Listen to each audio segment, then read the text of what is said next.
Тэгэхээр энэ чинь өнөөдөр дөнгөжнийх гараал эргэн цэрэн долгор туяа цэцэгтэй хамтчаад гинт ингээд нийцсэн биш. Энэ хэрэг аль хэзээний 6 сард Швейцар улсад ингээд хавцас хэрэг болоод нэгтцсэн байна. Тэгэхээр тэрний араас сая бид нар явлаа гэсэн үг байхгүй. Бид нэр очиод хуулийн байгууллагатай одоо тэнд очиод Монголын байгаль орчны төлөөх хуульчдын холбооныхын тэнд хамтран ажиллаж байгаа хуулийн байгууллагатайгаа бас тодорхой гэрээ хийж гарын үсэг зуралцаад ирсэн.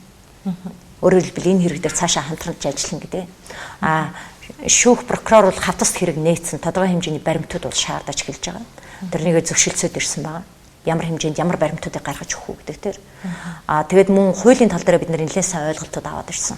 Өөрөөр хэлбэл эрүүгийн хуулийн тийм ээ ямар зүйл зангаар ямар боломж биднэрт байгаа, ямар боломж биднэрт байхгүй байгаа. Бид нар гэдэг нь би Монгол улсын хувьд ярьж байна л да.